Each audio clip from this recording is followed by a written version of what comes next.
Mi esposa me humilló frente a sus amigas, y dijo que solo se casó conmigo por lástima. Sus amigas se rieron. Yo sonreí con burla y dije, yo me casé contigo para ganar una apuesta. Ella palideció.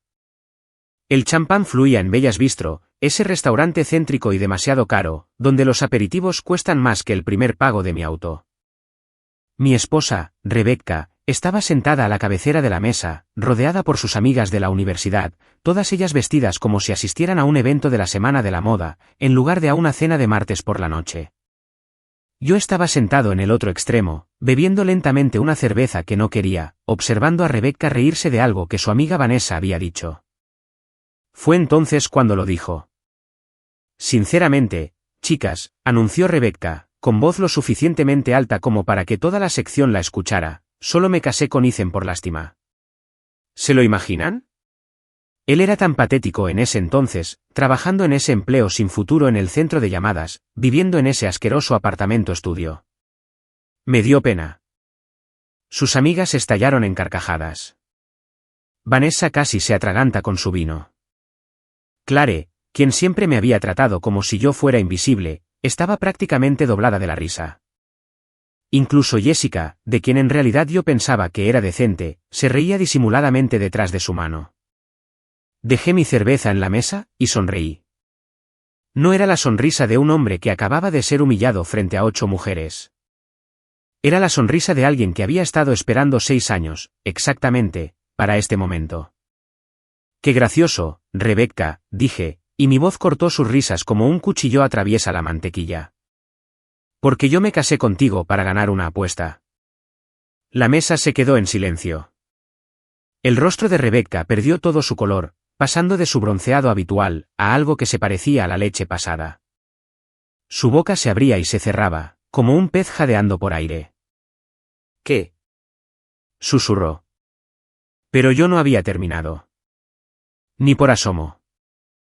Mi nombre es Ethan Porteri, y hasta hace 3 horas, creía saber exactamente quién era mi esposa. Resulta que he estado viviendo con una extraña durante 6 años. Pero esto es lo que pasa con los extraños, a veces, se revelan en el momento exacto, dándote permiso para revelarte tú también. Si disfrutas de las historias sobre justicia, venganza, y personas que descubren que no son tan listas como creen, presiona ese botón de suscripción ahora mismo. Deja un comentario abajo sobre la locura más grande que alguien haya dicho sobre ti. Y destroza ese botón de me gusta, porque esta historia está a punto de volverse absolutamente salvaje. Hace 6 años, yo era exactamente lo que Rebecca describió, un chico de 28 años, trabajando en atención al cliente en un centro de llamadas de telecomunicaciones, ganando $32,000 al año, y viviendo en un estudio de 40 metros cuadrados, que olía al restaurante chino de la planta baja. Mi vida no iba a ninguna parte rápidamente, y yo lo sabía. Fue entonces cuando conocí a Rebecca Laurón, en un evento de contactos de la empresa. Ella trabajaba en marketing para una nueva empresa tecnológica, conducía un BMW que sus padres le habían comprado, y tenía ese tipo de confianza que proviene de no tener que preocuparse nunca por el dinero. Era hermosa, exitosa, y estaba completamente fuera de mi alcance. Pero ella me prestó atención esa noche, me preguntó sobre mi trabajo, mis intereses, y mis sueños. Por primera vez en años, sentí que alguien realmente me veía como algo más, y no solo como otra voz en una línea de atención al cliente. Empezamos a salir, y Rebecca era diferente a cualquier mujer que yo hubiera conocido. Ella insistía en pagar las cenas, me compraba ropa que me quedaba bien, y me presentó a sus amigos, quienes trabajaban en tecnología, finanzas, o bienes raíces. Debí haber sospechado sobre por qué alguien como ella querría a alguien como yo, pero estaba demasiado ocupado enamorándome, como para hacer las preguntas correctas. La propuesta de matrimonio llegó a los 8 meses de nuestra relación. Había ahorrado durante 3 meses para comprar un anillo, un diamante modesto, que me costó 2 cheques de pago completos. Se lo propuse en el parque donde tuvimos nuestra primera cita, y Rebecca dijo que sí, con lágrimas en los ojos. Me vas a hacer muy feliz, Ethan, dijo, besándome. Eres exactamente lo que necesito. Pensé que se refería a que yo era lo que ella necesitaba emocionalmente. Resulta que se refería a algo completamente distinto. La boda fue pequeña, en su mayoría eran su familia y sus amigos. Mis padres volaron desde Wisconsin, y estaban claramente incómodos, rodeados de personas que discutían sobre carteras de acciones, y casas de vacaciones en Aspen. Mi mejor amigo de la escuela secundaria, Connor Means, fue mi padrino. Él me llevó a un lado, justo antes de la ceremonia. ¿Estás seguro de esto, amigo?, preguntó Connor, arreglándome la corbata. Rebecca es genial y todo eso, pero hay algo que se siente raro en lo rápido que avanza esto. Estoy seguro, le dije. Ella es lo mejor que me ha pasado. Connor asintió, pero pude ver la duda en sus ojos. Solo recuerda que, si algo sale mal, aquí estoy. Sin juzgar, sin preguntas, solo estoy aquí. El primer año de matrimonio fue bueno. La carrera de Rebecca estaba despegando, y ella me animó a volver a la universidad, para estudiar informática. Ella pagó las clases, me apoyó durante las noches de estudio, y celebraba cada buena calificación, como si fuera una gran victoria. Eres mucho más inteligente de lo que crees, me decía, pasando sus dedos por mi cabello, mientras yo estudiaba. Solo necesitabas a alguien que creyera en ti. Me gradué con honores a los 2 años de nuestro matrimonio. En menos de 6 meses, había conseguido un trabajo como desarrollador junior, en una empresa de software. El sueldo era el triple de lo que ganaba en el centro de llamadas. Por primera vez en mi vida, ya no vivía contando los centavos hasta el próximo día de pago. Fue entonces cuando las cosas empezaron a cambiar. Rebecca empezó a hacer pequeños comentarios sobre mi ropa, mi corte de pelo, y mi forma de hablar. ¿Tienes que mejorar tu vocabulario, Ethan? Suenas sin educación cuando usas jerga con mis amigos. O me decía, tal vez deberías dejar que yo elija tu ropa de trabajo. Todavía no entiendes del todo el estilo profesional. Lo dejé pasar. Ella solo intentaba ayudarme a encajar en su mundo. Eso fue lo que me dije a mí mismo. Pero los comentarios empeoraron, se volvieron más frecuentes, y más hirientes. ¿De verdad acabas de contar esa historia en la cena? Te hizo sonar como un completo pueblerino. Por favor, no hables de los viajes en autocaravana de tus padres. Es vergonzoso. ¿Sabes qué? Mejor déjame hablar a mí cuando estemos con mis colegas. Tiendes a decir las cosas equivocadas. Para el 4º año, me había convertido en un accesorio en la vida de Rebecca. Algo que ella sacaba y exhibía cuando le convenía, y luego volvía a guardar en el armario, cuando necesitaba impresionar a la gente. Iba a sus eventos de trabajo, sonreía en los momentos adecuados, me reía de chistes que no me hacían gracia, y lentamente me fui borrando a mí mismo, para hacer espacio a la versión de mí que Rebecca quería presentarle al mundo. Mi carrera estaba prosperando. Me habían ascendido a desarrollador senior, y luego a líder de equipo. Mi salario había saltado a $120,000 al año. Ahora yo contribuía significativamente a los ingresos de nuestro hogar, pagando vacaciones, renovaciones en la casa, y el auto nuevo que Rebecca insistió que necesitaba. Pero, de alguna manera, yo seguía siendo el tipo al que ella había rescatado de la pobreza. Seguía siendo el proyecto que ella había asumido, por la bondad de su corazón. Seguía siendo alguien que debía estar agradecido de que, para empezar, ella se hubiera casado con él. Connor notó el cambio cuando nos visitó la Navidad pasada. Estábamos en mi garaje, supuestamente organizando herramientas, pero en realidad solo nos escondíamos de la reunión familiar de Rebecca en el interior. Te habla como si fueras su hijo, no su esposo, dijo Connor, pasándome una llave inglesa. Y tú simplemente lo aceptas. ¿Qué te pasó, amigo? Ella solo es exigente con las cosas, me defendí. Tiene estándares altos. No hay nada de malo en querer que tu cónyuge sea su mejor versión. Connor dejó la caja de herramientas, y me miró directamente. Hay una diferencia entre animar a alguien y controlarlo. Antes solías tener opiniones. Ahora solo asientes, y estás de acuerdo con cualquier cosa que ella diga. No entiendes nuestra relación, le dije. Pero mi voz carecía de convicción. Tal vez no, respondió Connor. Pero te entiendo a ti. Y el Ethan con el que crecí, no habría dejado que nadie le hablara de la forma en que Rebecca te habla a ti. Esa conversación se me quedó grabada. Empecé a prestar más atención a cómo me hablaba Rebecca. A cómo me presentaba a la gente, y a cómo hablaba de mí cuando creía que yo no escuchaba. Ethan está bien ahora, pero deberías haberlo visto cuando nos conocimos. Estaba completamente perdido. Ha llegado tan lejos. En realidad, estoy orgullosa de en lo que le he ayudado a convertirse. Antes de mí, no tenía dirección, ni ambición. Es asombroso lo que la mujer adecuada puede hacer por un hombre. Cada comentario la posicionaba a ella como mi salvadora, y a mí como su caso de caridad. Y yo había estado demasiado ocupado siendo agradecido, como para notar que me estaban menospreciando. La cena en Bellas Bistro ni siquiera debía suceder.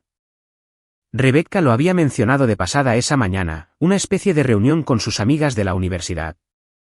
No me había invitado.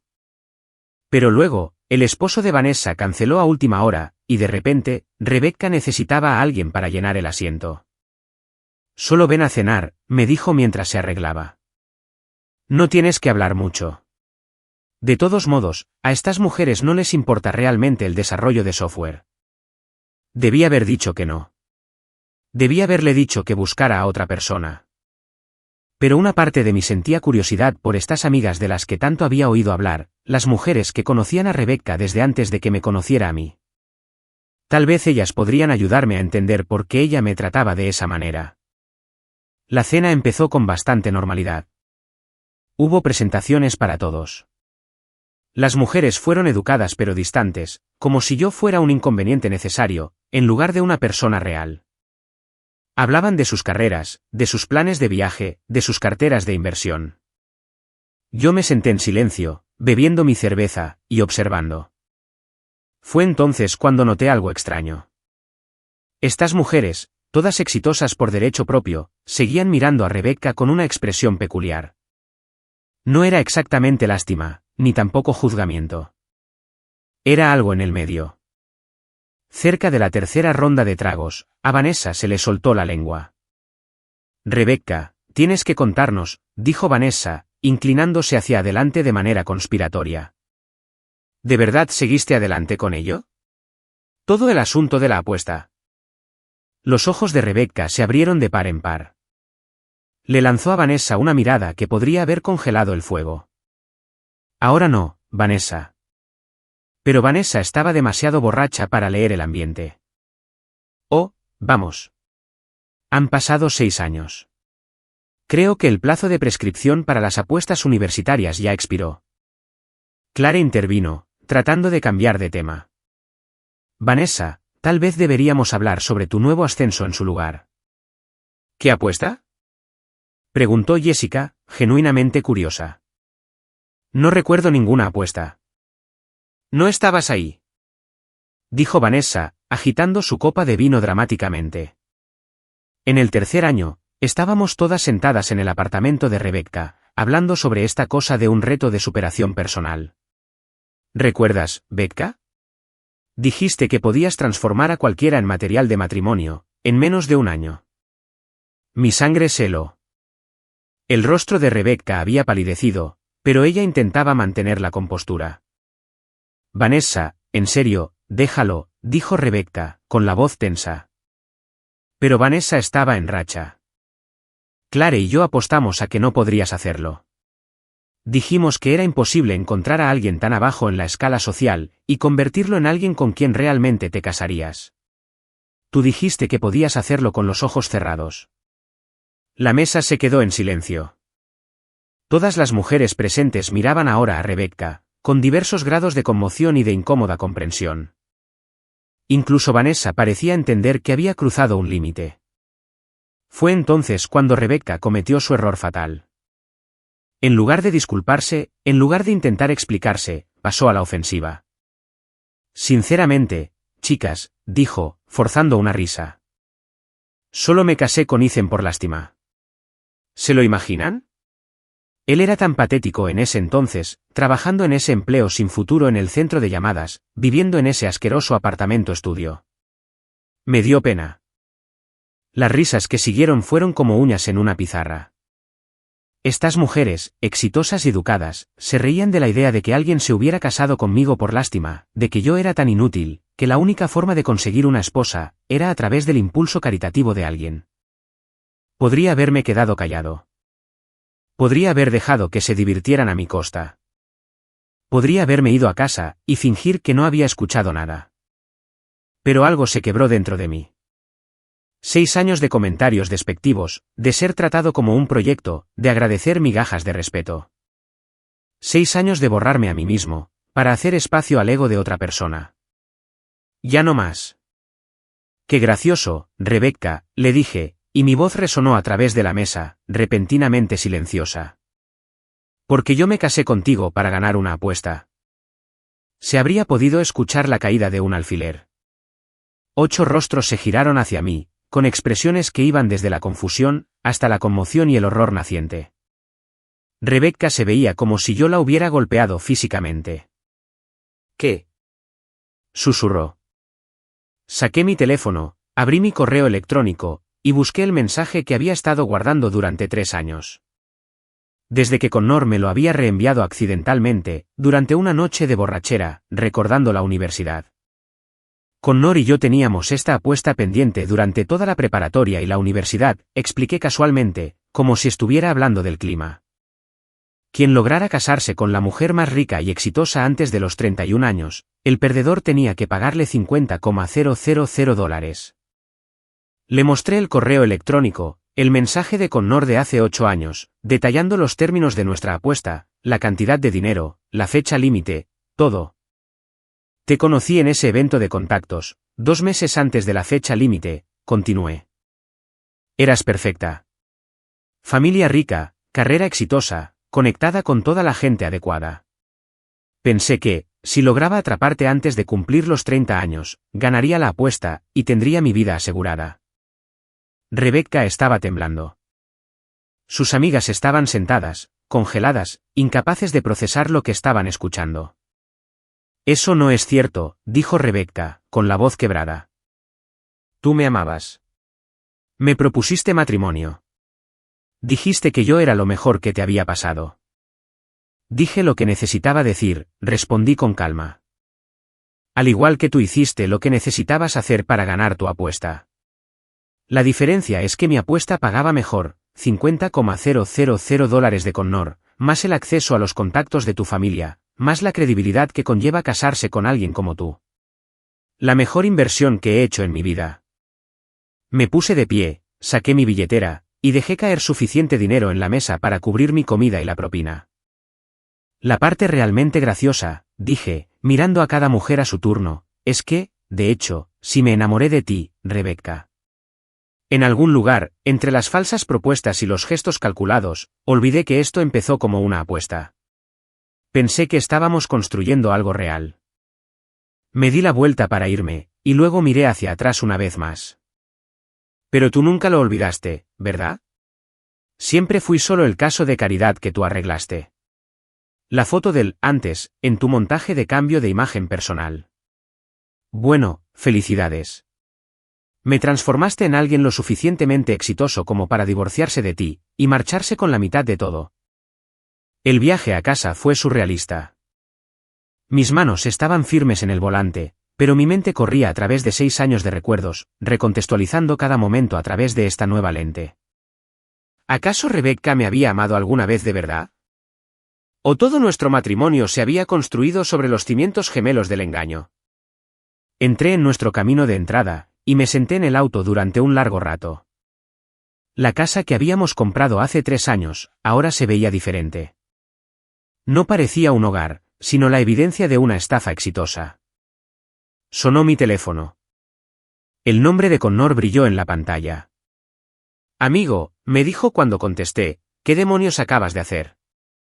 La amiga de Rebecca, Clare, acaba de llamar a mi esposa y, por lo visto, lanzaste una bomba nuclear en la cena. Es una larga historia, le dije. Pero necesito preguntarte algo. Ese correo electrónico sobre la apuesta que me enviaste hace 3 años, cuando estábamos borrachos y recordábamos estupideces que hicimos en la universidad. Sí. Respondió Connor con cautela. Nunca hubo realmente una apuesta, ¿verdad? Me enviaste eso como una broma. Una especie de, ¿recuerdas cuando solíamos decir locuras como esta? Hubo silencio en el otro extremo de la línea. Luego, Connor se rió, en voz baja y sin dar crédito. No lo hiciste, me dijo.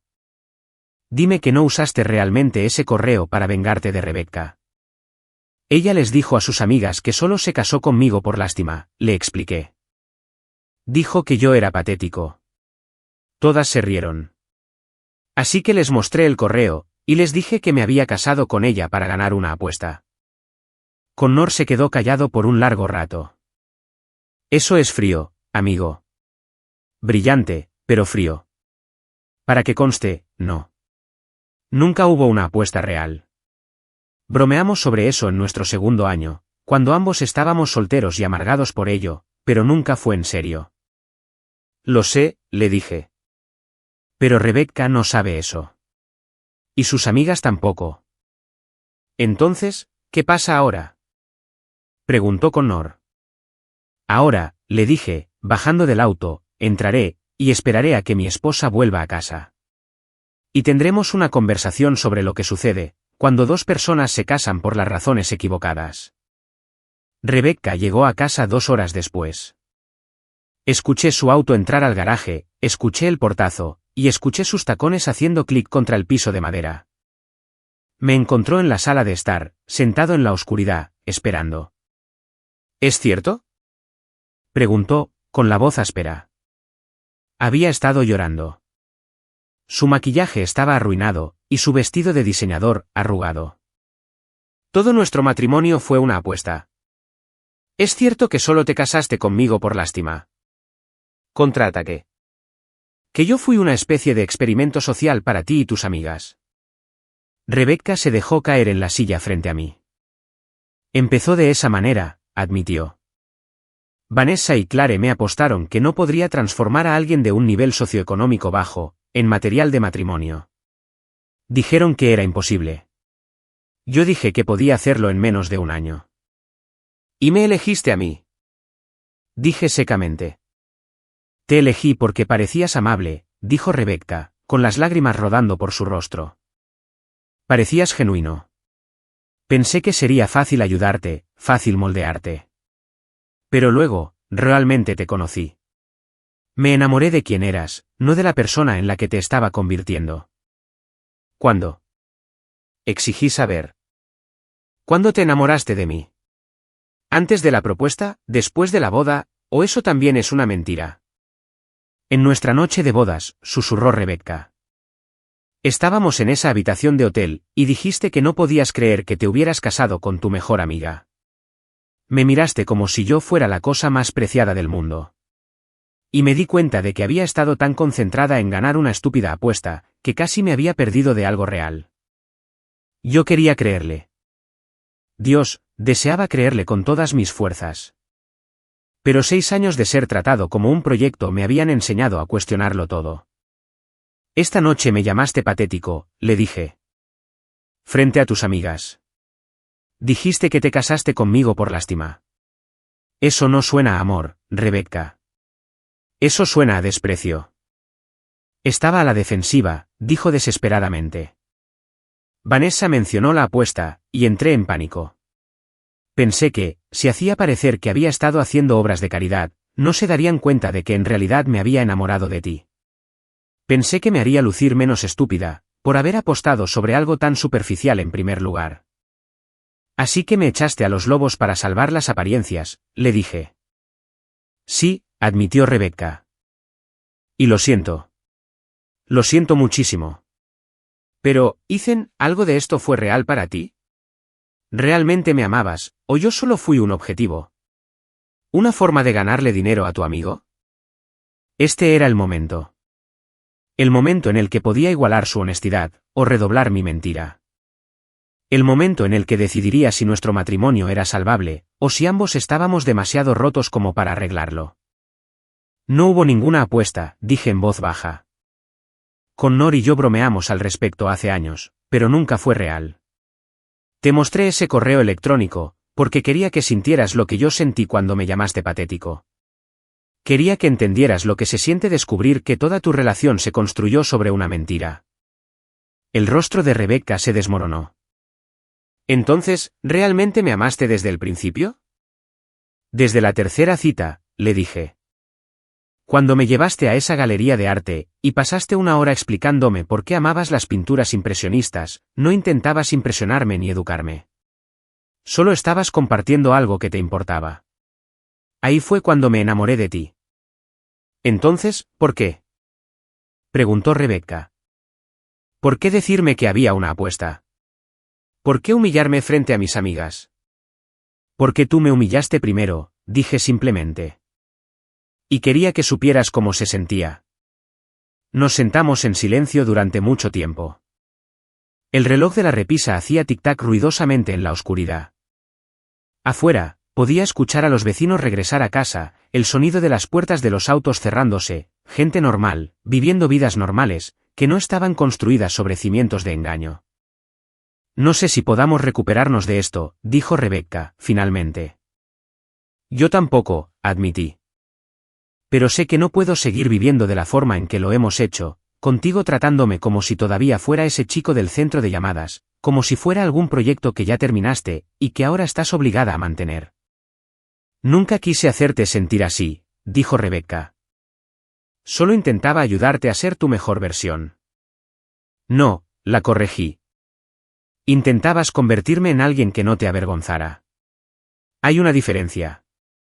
Rebecca se puso de pie, caminó hacia la ventana, y miró hacia la calle en la que vivíamos. No sé cómo arreglar esto, dijo. Tal vez no podamos, le respondí. Tal vez ambos estamos demasiado dañados por lo que nos hicimos el uno al otro. Tú apostaste a que podías transformarme, y yo te dejé hacerlo, porque estaba agradecido de que alguien como tú, quisiera a alguien como yo. Construimos un matrimonio sobre la desigualdad y la vergüenza.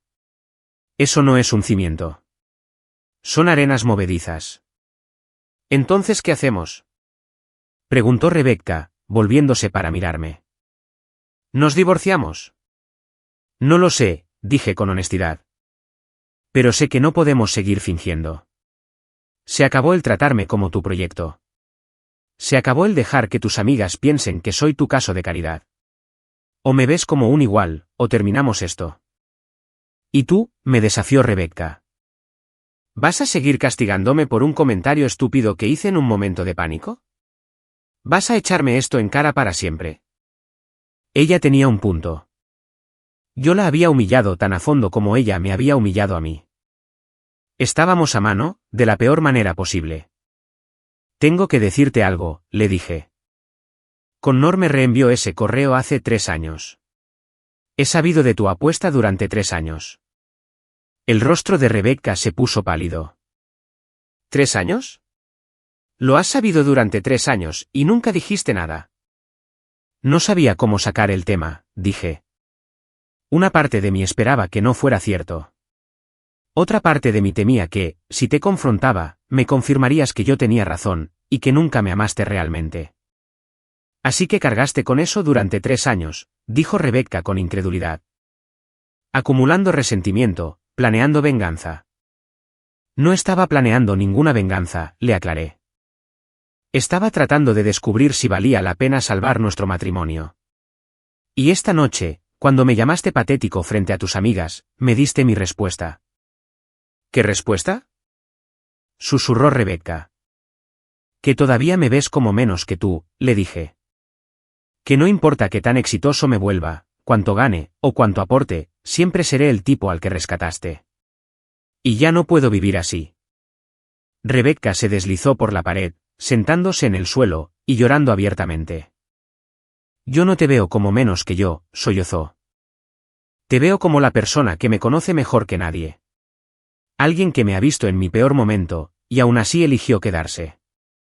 Quien construyó una vida conmigo, a pesar de que empecé nuestra relación por la razón más estúpida imaginable.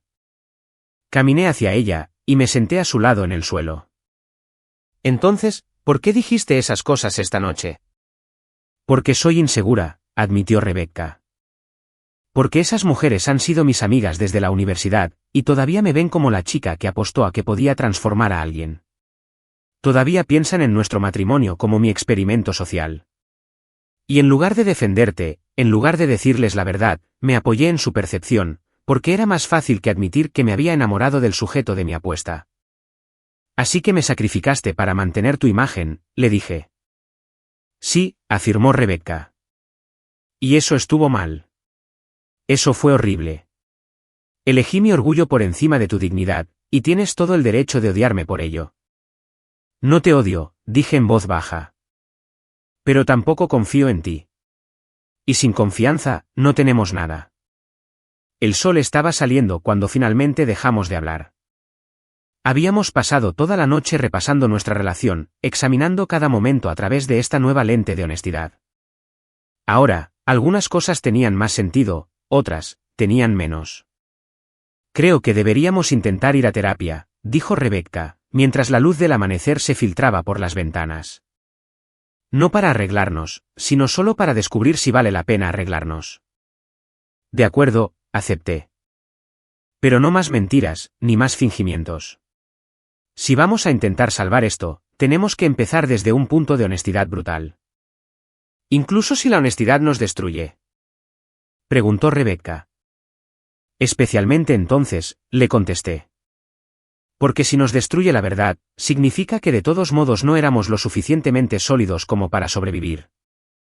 Eso fue hace 3 meses. Hemos estado yendo a terapia 2 veces por semana desde entonces.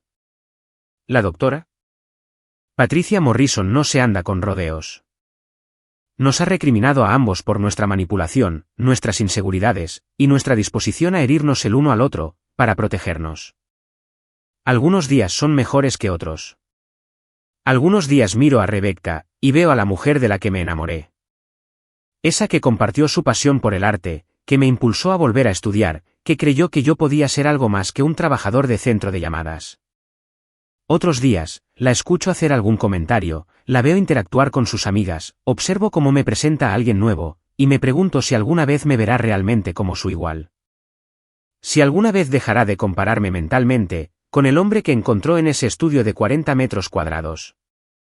La cena en Bellas Bistro se convirtió en una leyenda en el círculo social de Rebecca. Vanessa se disculpó profusamente, tanto con Rebecca como conmigo. Clare dejó de hablarle a Rebecca por completo, al parecer, asqueada por toda la situación. Sorprendentemente, Jessica se comunicó conmigo directamente. Siento haberme reído, me dijo una tarde, mientras tomábamos un café. Estaba borracha y fui estúpida, y no pensé en lo crueles que estábamos siendo. Por si sirve de algo, Rebecca habla de ti todo el tiempo. De lo inteligente que eres. De lo lejos que has llegado. De lo orgullosa que está de ti. Entonces, ¿por qué me echó a los lobos? Pregunté. Jessica se quedó callada por un momento. Porque a Rebecca siempre le ha aterrorizado ser alguien común. Y casarse con alguien que no venía de una familia con dinero, que no tenía contactos, y que no encajaba en su mundo, la hacía sentir común. Así que ella sobrecompensó eso, tratándote como a un proyecto, en lugar de como a un compañero. Eso no lo hace correcto, le dije. No, coincidió Jessica. Pero lo hace humano. Connor cree que debería divorciarme de Rebecca. Sal de ahí, mientras aún seamos lo suficientemente jóvenes para empezar de nuevo. Pero la verdad es más complicada que eso. Sí, Rebecca empezó nuestra relación por las razones equivocadas. Sí, me trató mal. Sí, me humilló frente a sus amigas. Pero yo también mentí. Usé una apuesta falsa para lastimarla, de la misma manera en que ella me lastimó a mí. Guardé resentimiento durante 3 años, en lugar de comunicarme. Estuve dispuesto a destruir su reputación para empatar el marcador. Ambos somos personas rotas, que intentamos construir algo sólido sobre una base de mentiras. Tal vez eso no se pueda salvar. Tal vez estemos demasiado dañados por lo que nos hemos hecho mutuamente. O tal vez, solo tal vez, la honestidad brutal sea el primer paso para construir algo real. Aún no tengo las respuestas. Todavía estoy tratando de descubrir si el amor puede sobrevivir a este tipo de traición. Si un matrimonio, que empezó como 2 experimentos gemelos de manipulación, puede transformarse en algo genuino. Pero sí sé una cosa. No soy el mismo hombre con el que Rebecca se casó hace 6 años. No soy el proyecto agradecido, el caso de rescate, ni la obra de caridad que ella asumió para ganar una apuesta. Soy Ethan Porter, líder senior de equipo de desarrollo, que gana 6 cifras, con mi propia identidad, y mi propio valor. Y si Rebecca no puede ver eso, si no puede tratarme como a un igual, entonces nuestro matrimonio se acabó. No porque esté amargado, ni porque quiera venganza, sino porque finalmente aprendí la lección más importante de todas: no puedes construir un futuro con alguien que todavía está intentando arreglar tu pasado. La pregunta es si Rebecca también aprendió esa lección.